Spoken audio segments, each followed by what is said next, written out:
Ar-Rahman, Ar-Rahim, Al-Malik, Al-Quddus, As-Salam, Al-Mu'min, Al-Muhaymin।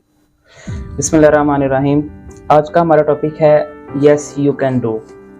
इस फिक्रे को, अगर हम इस सेंटेंस को हम डिफरेंट वे ऑफ मीनिंग में ले सकते हैं। लाइक यू कैन डू, आजकल हम देखते हैं कि हमें सबसे ज़्यादा जो सोसाइटी का प्रेशर होता है किसी भी इंसान के ऊपर या किसी भी यूथ यंग पर्सन के ऊपर, वो यही होता है कि यार तुम तो कर ही नहीं सकते। आप अगर कुछ भी करना चाह रहे हैं, आप अगर अच्छी डिग्री लेना चाह रहे हैं, अच्छा पढ़ना चाह रहे हैं, तो लोग आपको तंज करते हैं कि यार तुम पढ़ के क्या करोगे, ये करोगे वो करोगे। अगर आप नहीं पढ़ते तो फिर भी लोग आपको तंज करते हैं कि यार तुम काम करके क्या करोगे। इट्स मीन के आप किसी भी हाल में सोसाइटी को खुश नहीं कर सकते। बेहतरीन इंसान वही है, कामयाब इंसान वही है सोसाइटी के अंदर जो ये अपने आप के ऊपर ठान लेता है, अपने दिल के अंदर ये बात तस्लीम कर लेता है कि yes I can do, yes you can do. अगर हम अपने ये सपोज कर लेंगे यस आई कैन डू, और हम यही बात किसी सामने वाले पर्सन को रियलाइज़ करवाएं कि यस यू कैन डू, तो मेरा ख्याल है कि हम सोसाइटी को बेहतरी की तरफ लेके जा सकते हैं। इसी बात से एक वाक़या कोट करूँगा कि एक बंदा था जो कि एक जगह पे मजदूरी कर रहा था खुले आसमान के नीचे बैठ के समंदर के किनारे। तो वो बंदा अपनी बुक के अंदर लिखता है कि ऊपर से एक हेलीकॉप्टर गुजरा तो मैं हेलीकॉप्टर को गौर से देखने लग पड़ा। तो उसका जो साथ वाला साथी था जो मजदूरी कर रहा था बैठ के, वो उससे पूछता है कि तुम क्या ऊपर देख रहे हो। तो वो कहता है कि जब मैं ये देख रहा हूँ कि जब ये हेलीकॉप्टर मेरा होगा और मैं इस हेलीकॉप्टर के अंदर सवार होऊंगा तो मैं कैसा फील करूँगा, मैं उस फील को फील कर रहा हूँ, फीलिंग्स को। तो वो दूसरा हंसने लग पड़ता है, यार काम करो तुम पागल हो गए हो। सर आपको ये सुन के हैरानगी होगी कि उस शख्स का नाम टोनी रॉबिन्सन है। आज कौन टोनी रॉबिन्सन को नहीं जानता। उसकी ये किताब unlimited power bye Tony Robinson के अंदर वो ये एक स्टोरी को कोट करता है कि उस दिन जो मैंने ख्वाब देखा था, मैंने अपने अंदर ठान ली थी yes Tony you can do, मैं ये कर सकता हूँ। तो वो इसी बात के आगे एक यू टर्न पॉइंट लेता है और वो बताता है कि एक दफ़ा मैं अपनी वाइफ के साथ हेलीकॉप्टर के ऊपर जा रहा था, तो मैं एक समंदर के किनारे एक जगह आई कि मैं उस अपने हेलीकॉप्टर को उस जगह के ऊपर राउंड घुमाने लगा और मेरी आंखों से आंसू आने लग पड़े।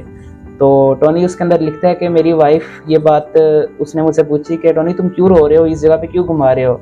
तो वो अपनी वाइफ को बताता है एक दफ़ा मैं इधर बैठ के मजदूरी कर रहा था अपने दोस्त के साथ, तो मैंने ये बात उसे कही थी कि मैं जब हेलीकॉप्टर के ऊपर आऊँगा तो मैं इस बात को क्या फील करूँगा। तो आज मुझे वही बात याद आ गई है कि वो क्या वक्त था और ये क्या वक्त है।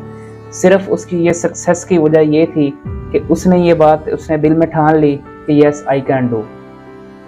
सर टोनी रॉबिन्सन की जो बुक्स हैं, आप यकीन करें कि जो अमेरिका के 4 प्रेसिडेंट हैं, चारों के चारों प्रेसिडेंट का मेंटोर टोनी रॉबिन्सन है।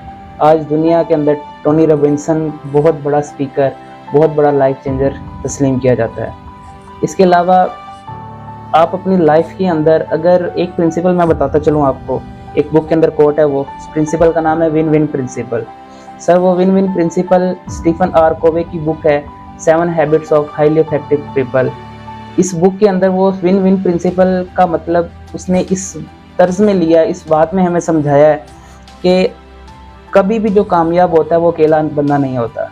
लाइक जो बंदा अकेला कामयाब हो जाए, जो जिसकी कामयाबी से दूसरे को फ़ायदा ही ना हो, अपने दोस्त को फ़ायदा ना हो, अपने वालिदैन को फ़ायदा ना हो, अपने किसी फैमिली मेम्बर को, अपने किसी इलाके वाले को फ़ायदा ना हो, मेरी नज़र में वो कामयाबी नहीं है, वो नाकामी है। तो वो विन विन प्रिंसिपल के अंदर ये लिखता है कि अगर आपने कामयाब होना है तो आप अकेले ना कामयाब हो, आप कुछ ग्रुप ऑफ पीपल को लेके कामयाब हो। क्योंकि अकेला बंदा नाकाम भी हो सकता है, हो तो ग्रुप भी सकता है, लेकिन उसने इस सेंस के अंदर इस बात को लिया कि अगर पूरा ग्रुप फेल होगा तो हमारे ऊपर ज़्यादा नहीं बात आएगी कि यार तुम फेल हो गए हो। लेकिन अगर अकेला बंदा फेल होता हूँ, मैं फॉर एग्जांपल फेल होता हूँ, तो हर बंदे की उंगली मेरी तरफ होगी, यार तुम फेल हो गए हो। तो इस बात ये विन विन प्रिंसिपल अगर हम अपनी ज़िंदगी के अंदर अपना लें तो वाई नॉट के हम लोगों की लाइफ चेंज कर सकते हैं। और अगर हम ये बात तस्लीम कर लें कि यार मैंने कामयाब सिर्फ मैंने नहीं होना, मेरी कामयाबी के अंदर किसी और की कामयाबी भी मैं शामिल करूँ, तो मेरा मानना ये है, मैं समझता हूँ इस बात को कि हमारा माशरा बहुत आगे तक जा सकता है। सर ये तो एक पर्सनल डिस्कशन होगी जो आपको मैंने वाक़यात सुनाए हिस्ट्री के, लेकिन अगर इस्लामिक पॉइंट ऑफ व्यू से बता दें, मैं आपको बताता चलूँ, हमारे नबी सल्लल्लाहु अलैहि वसल्लम ने 1400 साल पहले ये बात फरमा दी थी कि तुम में से बेहतरीन शख्स वो है जो दूसरों के लिए फ़ायदेमंद साबित हो। तो अगर हम इस्लामिक पॉइंट ऑफ व्यू से देखें तो भी हमें यही बात हमें हमारे नबी सल्लल्लाहु अलैहि वसल्लम ने दर्स दिया कि तुम्हारी ज़ात से दूसरों को फ़ायदा होना चाहिए। और अगर कोई नॉन मुस्लिम है, अगर वो इस बातों को नहीं मानते तो वो अपने टोनी रॉबिन्सन को मान लें, स्टीफन आरकोवी को मान लें, उनकी एग्जाम्पल और ढेरों लाखों करोड़ों एग्जाम्पल्स हैं जो कि कुछ बुकिश हैं कुछ नहीं है। तो अगर हम यही अपने दिल के अंदर समझ लें कि यार यस आई कैन डू, देखें जब भी हम कोई भी हमारी प्रॉब्लम सॉल्व होती है, अगर तो हमारा पहला इनर रिस्पॉन्स ये आ जाए कि यार ये मैं कर सकता हूँ, तो आप यकीन करें जो मर्जी हो, बेशक वो इम्पॉसिबल काम हो वो आप कर लेंगे कभी ना कभी। और अगर आपका पहला इनर थॉट ये आ जाए कि यार ये मुझसे नहीं होगा, ये मुश्किल है, तो वो जितना ही आसान काम क्यों ना हो आपसे कभी ज़िंदगी भर में नहीं होगा। तो बस इसी बात को अपना लाइफ मोटिव बना ले कि यस आई कैन डू, कोई भी काम हो हंस कर उसे ये बात टाल दें और हंस के ये काम करें कि यस आई कैन डू, शौक से करें, इंशाल्लाह अल्लाह कामयाब करेगा। थैंक यू, अल्लाह हाफिज़।